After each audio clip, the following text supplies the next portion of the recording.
Thanks for listening to this podcast of Trending with Timmerie. If you haven't already subscribed, please catch us wherever you love to listen to your podcast, from the Relevant Radio app to Apple, YouTube, you name it, we are there. And if you listen on Apple Podcasts, please be sure to go and give us a 5-star review to help other people discover the podcast. Anything you share in terms of episodes, whether it's texting it to a friend, posting on social media, helps to build up the kingdom for God, to help confront the challenging issues we face as a culture, but with joy, with hope, and with an eternal perspective where our faith collides with everyday life, bringing eternal principles to help us live our life joyfully. So, what's trending? Bridging your Catholic faith with your everyday life. You're listening to Trending with Timmerie on Relevant Radio.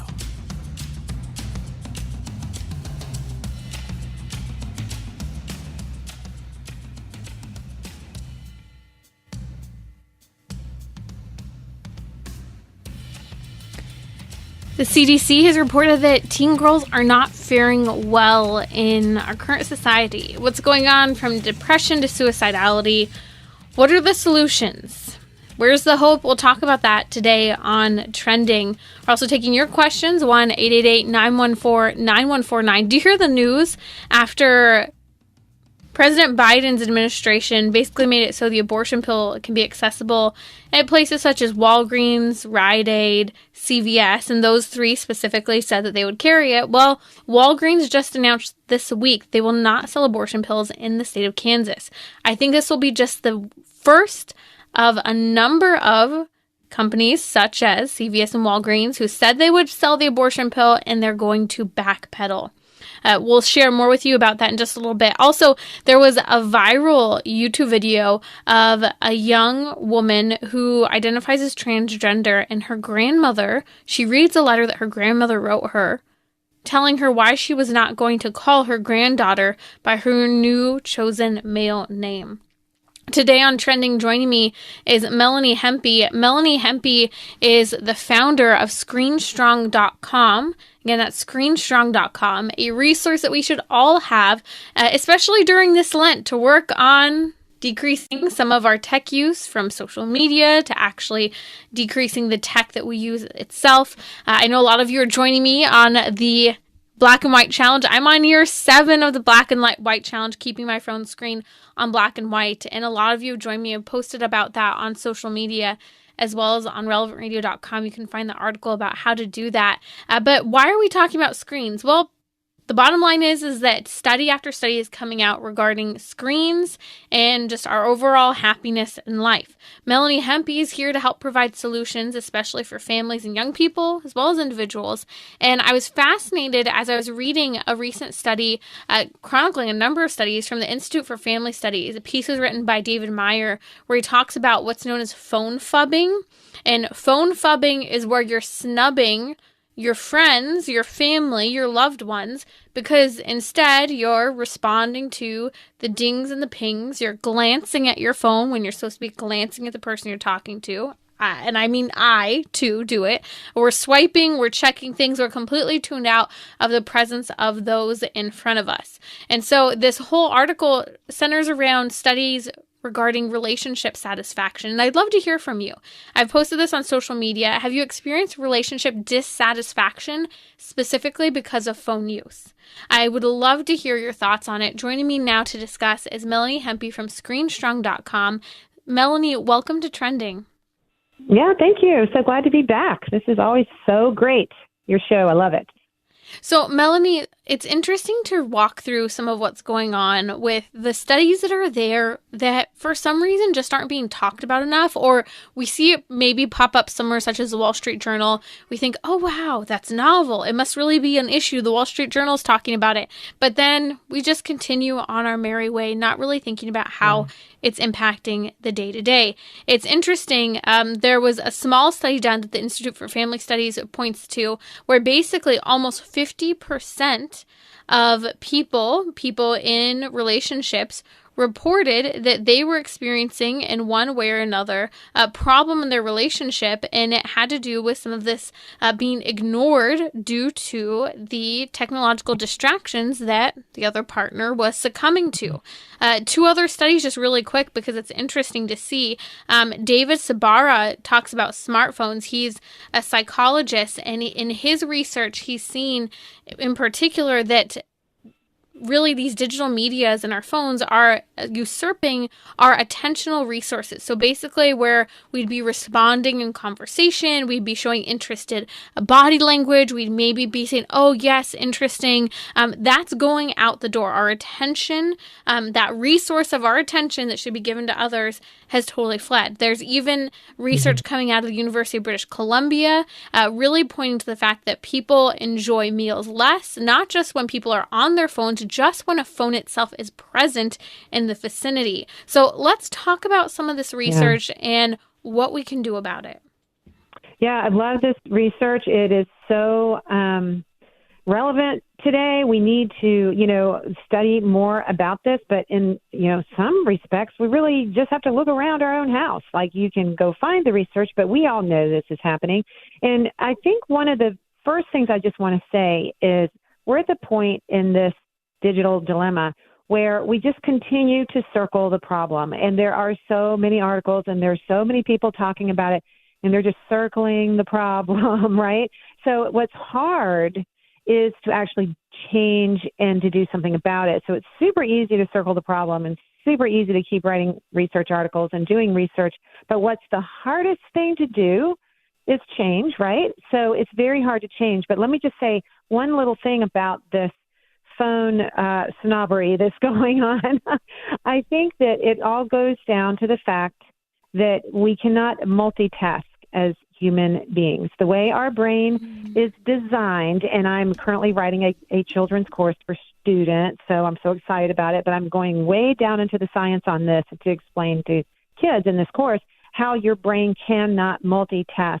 So this is true in a social setting. When everyone has their phone out, you cannot be present with the cognitive task on hand of truly deeply understanding the person in front of you, because multitasking doesn't work. Your phone is taking your attention, just like you said a minute ago about the attention dilemma that we're in. Now your brain is thinking, okay, what do I do? Do I continue to listen to this story about this person's puppy they just got, or do I pay attention to my phone? Well, guess what? Your brain is always going to go to the phone, because our brains are designed to seek out novelty.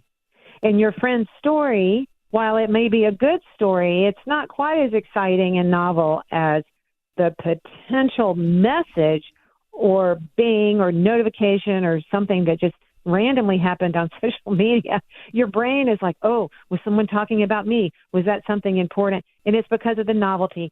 So we're trying to multitask, and it is impossible. And so what happens, Timmerie, is you shift. So you were just a second ago really engaged in some empathetic conversation with your friend. Now your attention shifts because it can't do both, right? We can't multitask. That's a myth. Our brain shifts. So now we're shifted over to our phone. And what in the world does that make our friend feel like? Just terrible. They feel rejection. So there is no question why teenagers are feeling so much rejection. We'll talk about that in a minute. But adults as well. It's these little micro rejection pain points that happen. And over the course of a day, that can really, really add up because it's cumulative. When you are rejected, you don't get over it really easy. In fact, some research says it takes 12 positive interactions to overcome one negative interaction. So that interaction of you, even at your table at dinner with your kids, you're out to dinner with some friends, you just had some of your buddies, you're maybe 15 years old, and you had some of your buddies come over to play a game. Anything that interrupts that time feels painful to the person in the room, because it's kind of like this. If you can remember, I don't know if you did this in your school growing up, but I remember in middle school what it felt like to all be standing there and not get picked, for dodgeball, right? You want so badly to belong. You want that person to pick you. You don't want to feel that rejection. And when we are in social settings, whether we are adults, this is something you never outgrow, or a kid, you want to be picked. And you should be picked because you are worth picking, right? Well, and that I think is at the core of the challenge here. That's Melanie Hempy from ScreenStrong.com. We're talking about the research pointing to the fact that the latest phrase of phubbing is really impacting relationship satisfaction. Phubbing was a word that's come out by the Australians, having to do with when we ignore people to just glance at our phone or swipe or check something instead of engaging in the conversation. Melanie, the University of Kent has a couple of psychologists that did some work, including Karen Douglas and Varath Shatpaya Sandalya. We'll see if I pronounced that right. Yeah, you did good. But Yeah. it was interesting reading through some of the research because it really pointed to this ostracization and this feeling of being alone that is so deep-seated just by the presence of a phone sometimes, just by the little distraction of someone glancing down at their iWatch for every text and ping that comes in. And so I appreciate kind of you pointing to these key things that you said we can't multitask and that we seek out what is novel. And that's just what our brain really directs ourselves to. And it makes me think of, being a mom. I have a 2-year-old and an 8-week-old, and I try to leave my phone in the other room because I know it's distracting for me. And I've tried for years to be careful with my phone. And, there are times where I find myself on my phone, like, what the heck am I doing? I have these precious moments with my 8-week-old and these precious moments with my 2-year-old. This time goes by so fast. And it makes me think, Melanie, of what St. Paul says in Romans chapter 7, verse 15. I do not understand what I do, for I do what I want to do, what I do not want to do. I do the very thing that I hate to do. And that is so important that we understand. St. Paul saying, like, my body's almost working against me, even though I'm desiring something else. And you kind of point to that. The multitasking and the novelty is what's there. Even though I love my child, the novelty of the phone is a distraction, and we've got to do something to fix it. So what do we do? Right. And so what we do is we realize that we have power over our phone, right? And we have power over our screens. We are not the victims of these things. And the most practical thing you can do for you specifically as a young mom is to schedule that time you're going to have your phone out in front of you, and schedule time that you're not, and let it be. And don't be worried about it all the time, because that also is a form of multitasking when you're constantly thinking about what that phone is doing in the other room. So I tell people, check your email twice a day, check your social media twice a day. How about that? How about 10 minutes on social media in the morning and 10 minutes at night for the average person? Now, if you have it for your job, obviously you got to work it into your day because it's part of your job and your livelihood. But the average person doesn't need to be binged every minute. But this is what the attention engineers want, right? That's the way it's designed. I don't think that we should get mad at the design. I don't think that we should be angry at all the tech companies. And I do know some people really are, and that's their prerogative. I am much more interested in helping people understand, and especially teenagers and young families that are dealing with this, that you have the power cord in your hand. This does not have to be, what it looks like. Now, you have to get educated a little bit. You have to understand about multitasking. Maybe you have to understand about how to turn all your notifications off on your phone. You have to make this tool work for you, because the way it's designed is that you are working for it, because this tool wants your eyeballs. And those scientists that put all those algorithms together are much smarter than any of us are when it comes to brain science. So they're rocking and rolling. They got all A's in their class on brain science. We have to understand what's happening. We don't get to be mad at anybody. We need to understand what our agency is in this. And for a young mom, you do what you're doing. You put your phone on silent, put it in the other room, go pay attention to your kids. I remember when I have 4 children. I remember what a miracle it was when I was working from home and I could just spend 10 minutes reading to my son that would buy me like a whole hour of him playing, or at least 45 minutes of him playing with his blocks. Everybody wants to be wanted, and we have to pour attention into our kids and to our spouses as well, and into our friends. We don't have to pour attention into our phones. And if we keep choosing our phones, our relationships are really going to suffer. So I don't want to keep circling the problem, right? We have to get to solutions. Your solution of the Black and White Challenge is fabulous. That is a wonderful place to start. But the other place is to put your phone on a schedule. I appreciate that you said put your phone on a schedule, because I know a lot of the pros out there who talk about not being distracted. Nir Eyles, one of our regular guests here, he wrote the book Indistractable. He's all about time-blocked schedules, time-blocked calendars, and we'll only have time for what we make time for. We all have time, you just have to make it. And I never thought of the fact of putting your phone use into a schedule. And I think that's a very wise thing to do. And I know a lot of, parents will say, oh, well, things just happen with kids. I can't live by a schedule. But there is intentionality. I can say I'm going to only spend 10 minutes in the beginning of the day, like you said, and maybe 5 or 10 minutes at the end of the day. Or it waits until the kids are asleep, like whatever that is. And I think there are a lot of solutions out there, but I do find it interesting because it comes back to this whole idea we first kicked it off with, that the Institute for Family Studies was emphasizing that most people are experiencing some form of relationship dissatisfaction.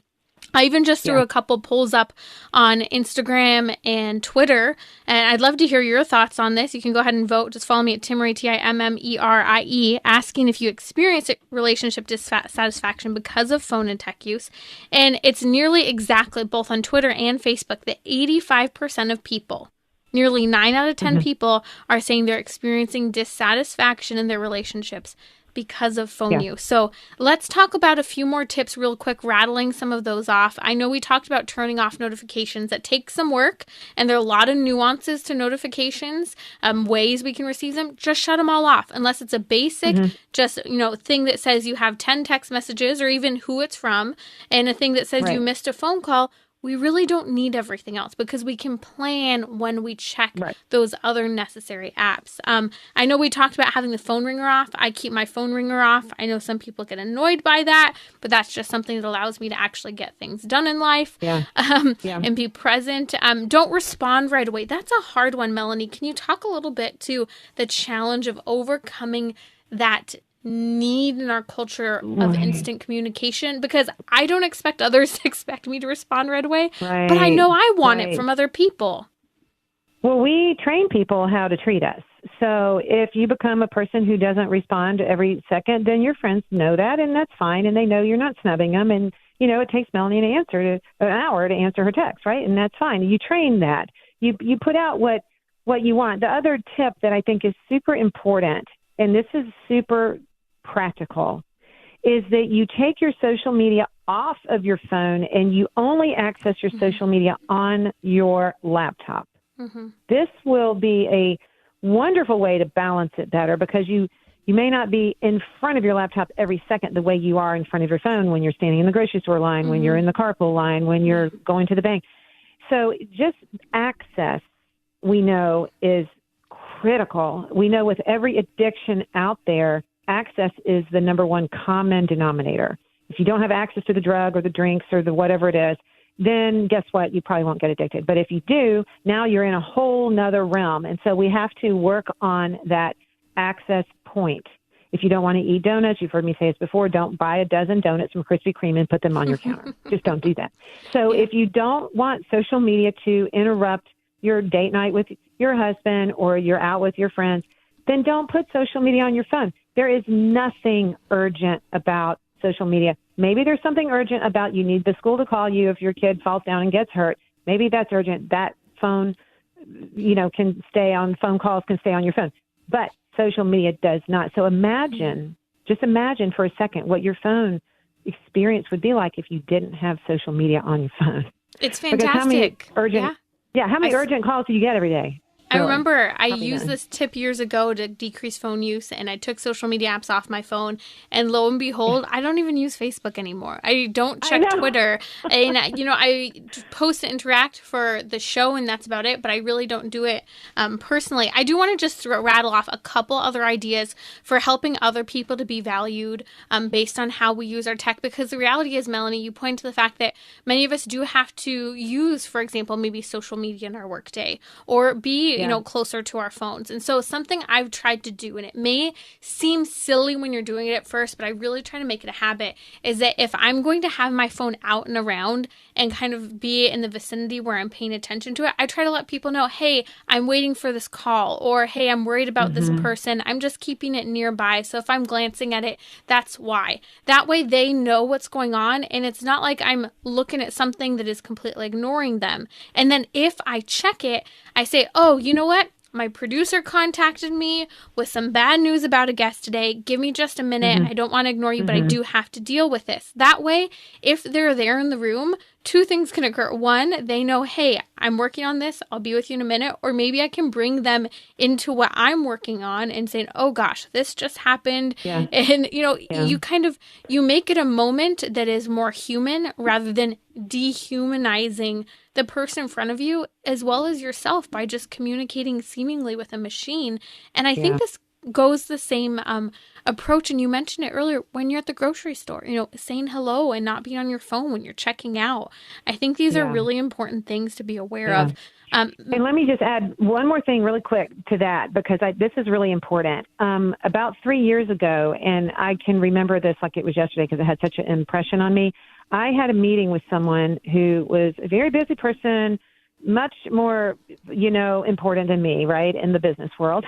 And I'm sitting in his office, and do you know what he did? I still remember it to this day, and I feel the feeling to this day. He picked up his phone. He said, I'm turning my phone off. Oh, wow. He turned his phone off. He turned his phone off for me, for a meeting with me. I felt like a queen. So imagine that feeling of how important you feel when someone says, you're out to dinner or you're in a meeting and they say, wait a minute, I'm turning my phone off. And he turned it off and he set it down. And I was just like, and it wasn't because it was me and I was like the screen lady. He was just being very respectful of our time. I love that you just mentioned that, because amazing. when my husband intentionally goes and leaves his phone in the closet upstairs away from everything else, and I notice it, I love it, because it's a compliment to my kids, to me, to his self-control, to know that he has the ability to do that he's prioritizing us. It speaks volumes. So I love that you mentioned that story. Melanie, stay with us, because I want to talk about what's happening with teen girls right now. But again, screenstrong.com is Melanie Hempy. Resources to help overcome this dissatisfaction in relationships because of how we use our phones. No more phubbing. No more ignoring people, that is, with your phones. And check out my Black and White Challenge this Lent or any time of the year. We'll post a link on social media. Just follow me at Timmerie, Timmerie. But my article is there at relevantradio.com for you to check out. And let me know if you're doing it, how it changes your life, because it will. I'm on 7 years of black and white phone screen. You're listening to Trending with Timmerie. The number is 1-888-914-9149 if you have a question.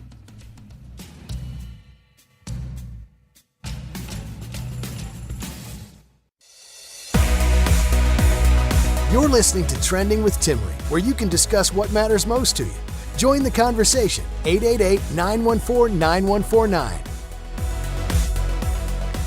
Fascinating viral YouTube video. I know we're talking all about getting off of social media and your phone, but you need to hear this. I'll talk about it in a bit. A young woman shares, while in tears, a letter that her grandmother wrote her because her grandmother told her that she's not going to call her by a boy's name. It's a fascinating take on what's happening with the gender crisis today. In just a moment, we're also going to talk about the CDC's report, and actually this is related to this teen girl, on its reporting that teen girls are not doing okay. Suicidality, depression, we'll talk about that in just a moment. But Susie in Pittsburgh emailed me. She said, thank you so much for suggesting the Black and White Challenge. She said, I've been dependent on my phone. So she's doing the black and white challenge. I hope you'll do it with me. We post the link on social media, relevantradio.com. You can find the link for the black and white challenge, turning your phone screen to black and white. It really decreases your use. But also, Susie had a question. She said, I want to learn more about Mother Mary. I love this. She wants to feel closer to her. I do have some book recommendations because that was her question. She said, help. So number one, start praying your rosary. In the rosary, we're meditating on sacred scripture while asking Our Lady to intercede for us, to pray to her Son for us. We ask people here on earth to pray to Jesus for us. Why wouldn't we ask Our Lady? And we do that while meditating upon the mysteries of the life of Christ. So a couple books, or 3 books I'd recommend off the top of my head. Mary, Mother of the Sun by Mark Shea is awesome. True Devotion to the Blessed Virgin Mary by St. Louis Marie de Montfort. Fantastic. That's a real kick in the butt, a life-changing book, a great one for during Lent. And another one, St. Louis de Montfort loves Our Lady. And these are books written many years ago, and I love reading older books. The Secret of the Rosary really helps you with meditation during the Rosary. So those are some resources. Also, read about Our Lady of Fatima, the Marian apparitions. I think the more, for me, and I know there have been a lot of things that point to this, if you want to make a change in your life, read about that thing you want to change in your life. That's very important. This is part of the reason why we should be reading sacred scripture, taking deep dives into our faith so that we can grow with Him. So great question, Susie. Good luck on the black and white challenge. Let me know if you are doing the black and white challenge as well. The information is on relevantradio.com. Okay, joining me now is Melanie Hempy. Melanie Hempy is from ScreenStrong.com. I love ScreenStrong.com. You need to check out these resources. She's helping people to overcome the way we use our phones, the way we use technology, and it's very important. And she has a ton of tips as well for helping make this happen in your home if you have kids too. So Melanie, the CDC came out with, to some people, what is a staggering report. Can you share a little bit about this epidemic among teen girls and why this is connected to media use? Yeah, so teen depression has doubled between 2010 and 2019. It was already, the numbers were already creeping up, but it's doubled. And it's something that a lot of people predicted with smartphone use, because we know that smartphones cause a lot of depression in teenagers. And you might say, well, it's depressing me, so of course it's going to depress teenagers. But if you can imagine, it is depressing, right? It's depressing because you got the news in your face every second, and you have every graphic, image, pounding on you. I mean, it's very hard for us as adults, but for teenagers, this is very, very difficult for them to handle. It's very depressing. It makes them feel very sad. It makes them feel anxious. They worry a lot. They're worrying so much more because they are exposed to so much more than they should be. And it's not that it's all really bad, but it's too much. And most of it is bad, but it's just too much.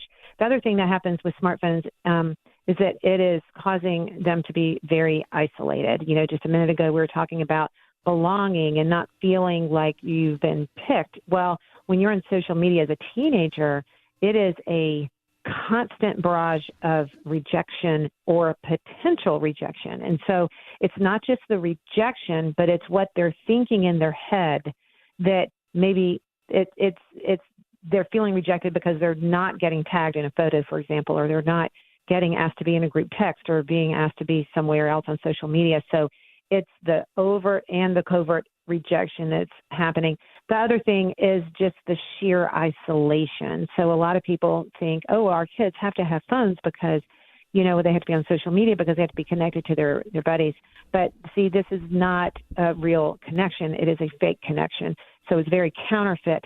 So it's kind of like winning the lottery, but then going to the store and you can't buy anything because it's counterfeit money that they gave you, right? And so kids are trying so hard to get this need met that they think there must be something wrong with them, because it certainly can't be the technology, right? Because technology is all correct and everything is perfect because their right. mama gave them the phone. Their And mom I'm the one who gave them the feels phone. terrible. Yeah, and I'm the one who feels Yeah. terrible, right? So it I'm must be comparing me. myself. Right.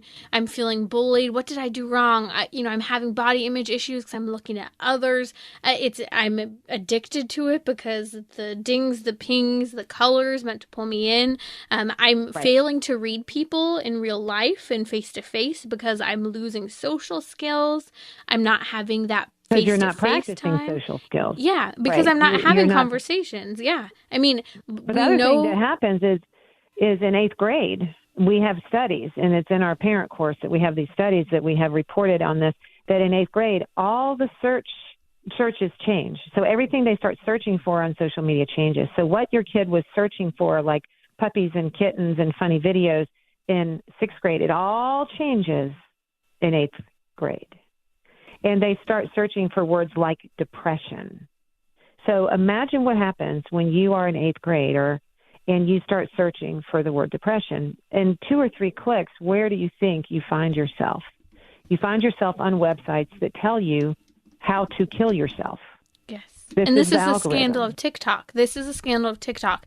They are taking the things that people are looking at or showing interest in, and they're taking them down rabbit holes where if you show any interest in something having to do with same-sex interaction, gender, depression, it takes you all the way into the most scandalizing and like far, far down the road idea that it starts to brainwash people. I mean, literally brainwashing us. And you never intended it to go there, but the algorithm did go there because that's the way the algorithm is designed. So you start off with a very innocent teenage girl who has no idea about any of these things, and within minutes she can be down this rabbit hole. The other thing that happens with depression in teenagers is because of their activity on their phones, they're spending less time with their families. They are using their phone as their family. Their family no longer speaks values into them because their phone is doing that for their family. So do you see what happens with video games with boys, with smartphones with girls?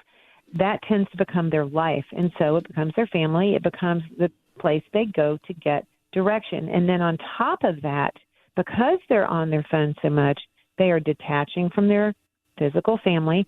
And there probably has been some conflict in their home, right? Because mom is saying, get off your social media, that stupid phone, right? And there's a conflict with that screen. So now it's piling up. Remember what I said a minute ago about things being cumulative? Well, that's what happens with this. So you have layers that just get layered, and then the scale gets so heavy that the child cannot handle it anymore. And because of the layers that have been built on the screen, they have detached from their family. They don't have their protective factor in place anymore because, see, mom and dad used to protect them, but now mom and dad don't protect them because mom and dad are no longer speaking values into their life because their phone is. So the conflict in the home is one of the most devastating things for a teenager to deal with because they're already feeling weak. They have their sea legs. They're trying to figure out how to be a teenager, how to, become an adult. And now their best coach, their mom and dad, has been in fights with them. They're fighting with their coaches, right? And that makes a teenager feel terrible. It stunts their emotional development. And that's what leads then to this further addiction and dependency they have with their phone because they keep trying to get this phone to meet their need. And very quickly we know the phone doesn't meet their need. So what's the only other option? They're going to start looking for suicide attempts, how to do this. And you know what? They're going to find a huge audience that will support them in doing this. So they could be in their bedroom dealing with all this. Mom and dad are, on their phone somewhere in their house or paying attention to whatever, and these things happen, and parents don't even know. They have no idea what they've done. They bought this phone for the child. The child thinks immediately it must be okay because my mom and dad bought it for me, right? You would think that if you're a kid. And now this phone is telling me to kill myself. Just do the math. It doesn't work. It doesn't add up.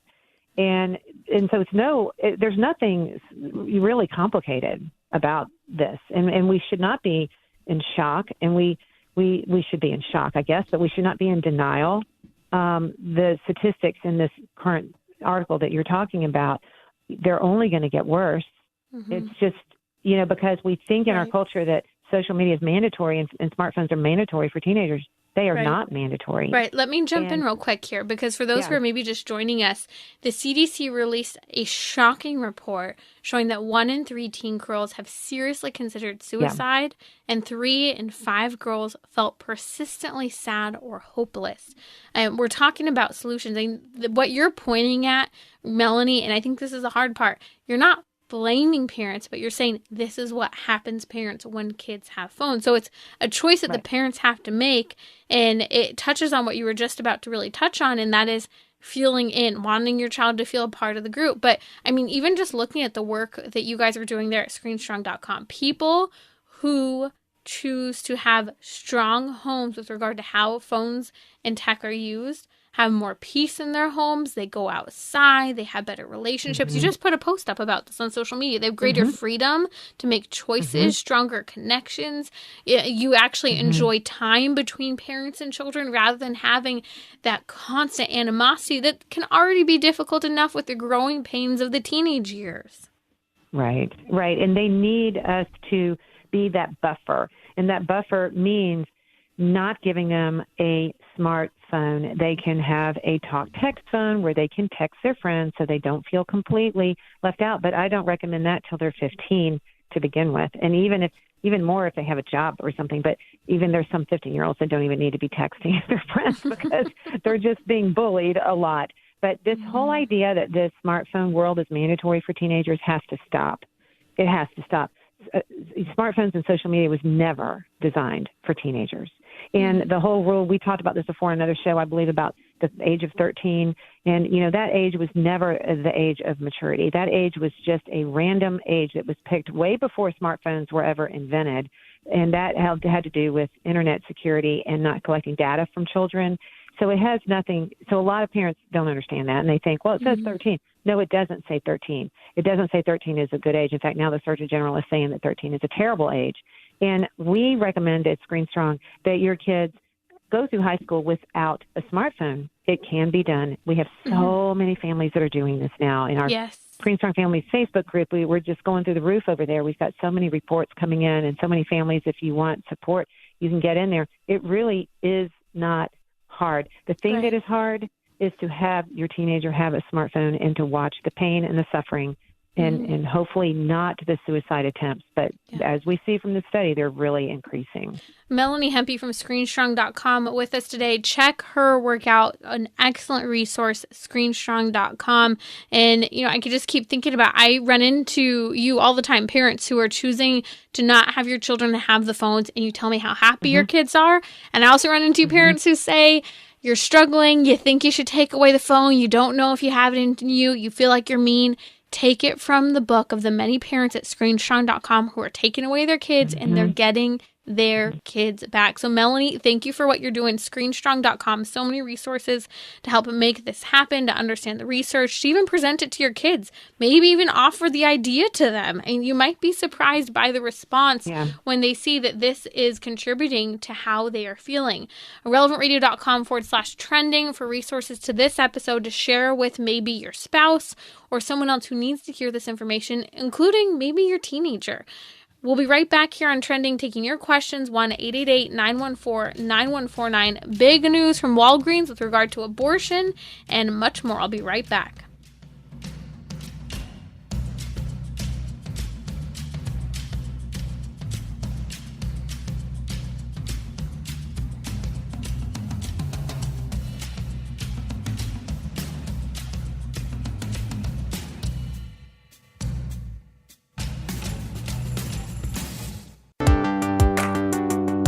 You're listening to Trending with Timmery, where you can discuss what matters most to you. Join the conversation, 888-914-9149. Okay, I have a question I want to dive into before we talk about this incredible YouTube video that has gone viral about a young girl whose grandmother wrote her a letter saying she won't call her granddaughter by the chosen new male name. Before we go there, an older sister wrote in about her younger sister to me on Instagram. She said, I just found out my 16-year-old sister is pregnant. This is very unlike her. She doesn't know that I know yet. I'm trying to figure out how to react or approach the situation in a Christ-like way when she does tell me, do you have any advice?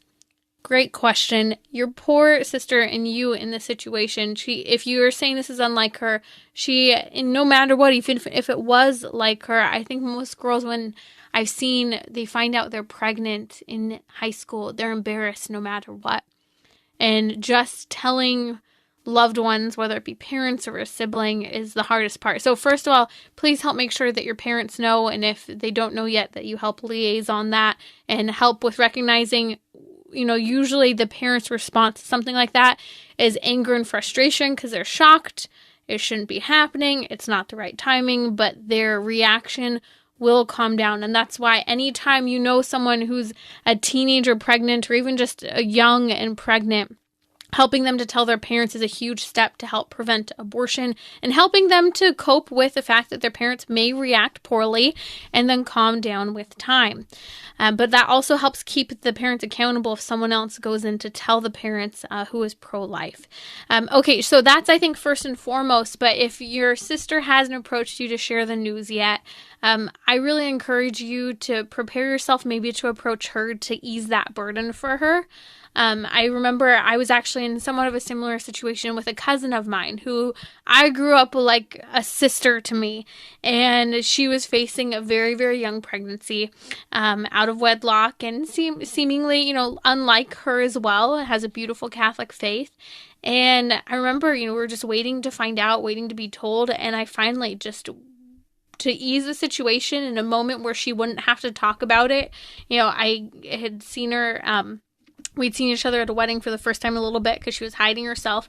And I went and gave her a huge hug and I told her, I love you. And I just whispered in her ear, I know, I love you, congratulations, and just gently touched her tummy and said, I'm so happy for you. And it was this moment, I remember her just looking at me with these big, glossy eyes, and it was the relief of not having to explain any of that, but just the initial reaction could be, I love you and I love your baby.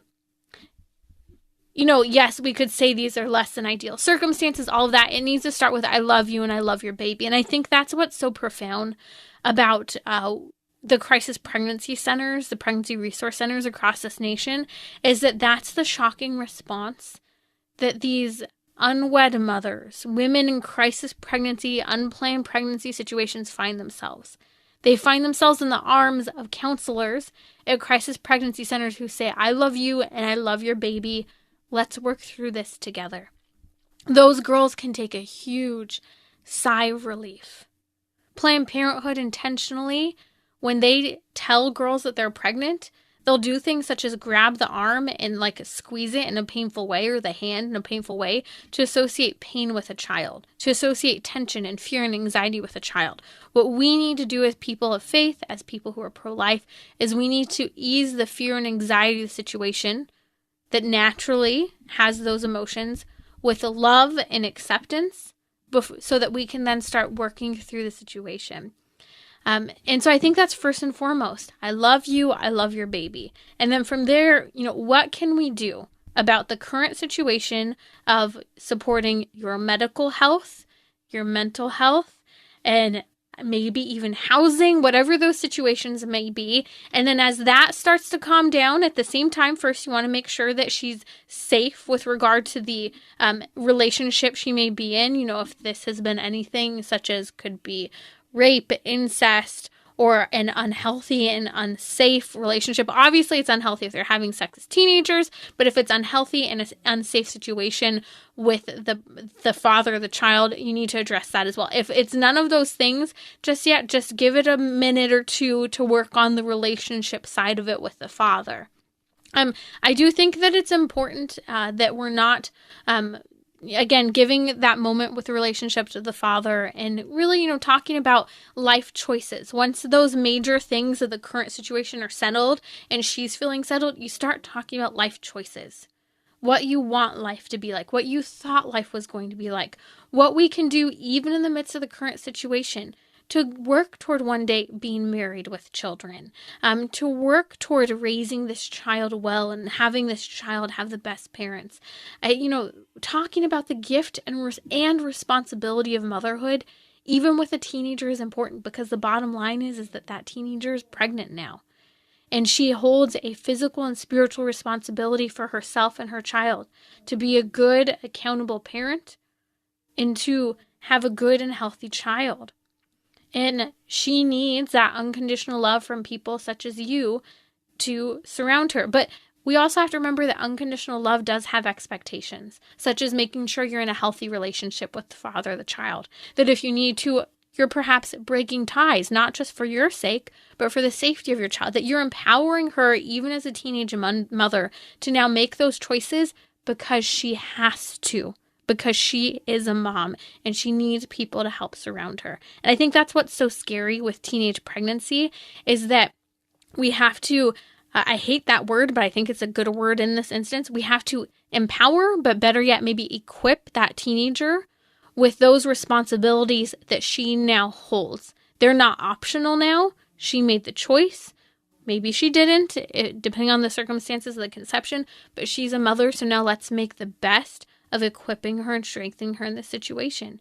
And that may include the possibility of an adoption. But either way, healthy mom, healthy baby, make sure she knows that's the focus and that both are loved. Great question. I want to come up briefly and just mention Walgreens says it will not sell abortion pills in Kansas. And by the way, before I come on to that, please pray for this teenager, for all teenagers who are pregnant, and for this older sister. You are a great older sister to be wanting to approach this lovingly and faithfully.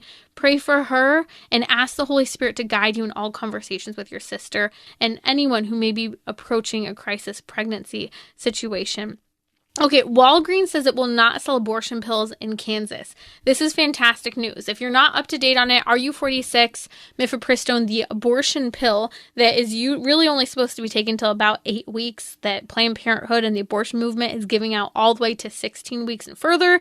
That's not medically safe or what it's approved for. It's very damaging for women's bodies. And the current President Biden's administration, he's worked with his administration to deregulate the pill, making it accessible at the pharmacy, places such as CVS, Walgreens, and Rite Aid.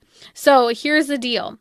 CVS, Walgreens, and Rite Aid were saying that they're going to carry it. Well, all of a sudden we're hearing that Walgreens, specifically in the state of Kansas, will not. The Kansas Attorney General wrote a letter to the retail pharmacy letting them know that the abortion pill being carried in Kansas would be a violation of federal and state law.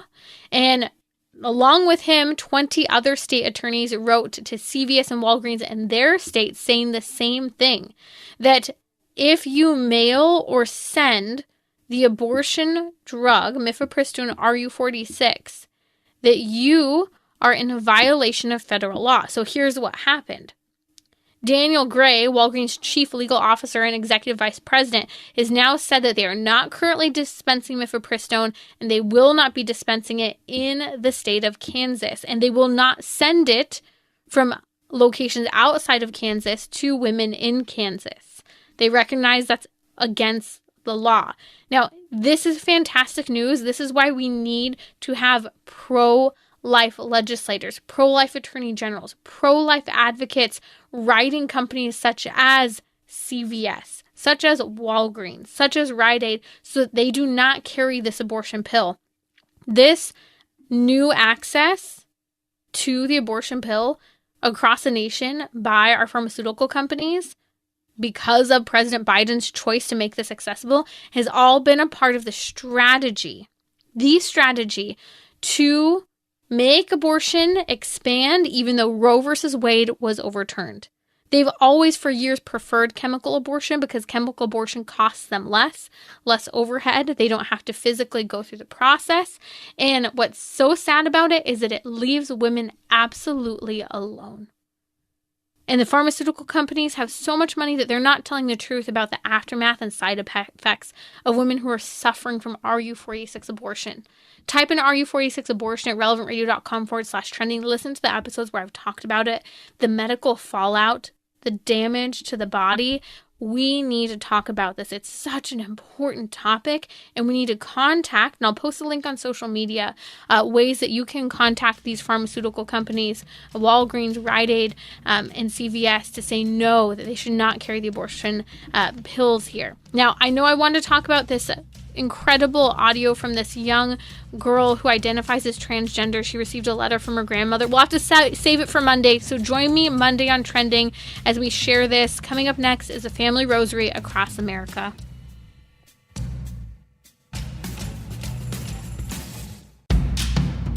This is Timmerie from Trending with Timmerie.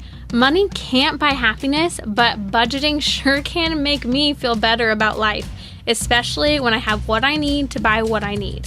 John and Amanda from WalletWin.com will join me during our weekly happy hour on Monday, talking about things money health, habits, and they will change your life. Join me daily at 6 p.m. Central on Relevant Radio or the Relevant Radio app.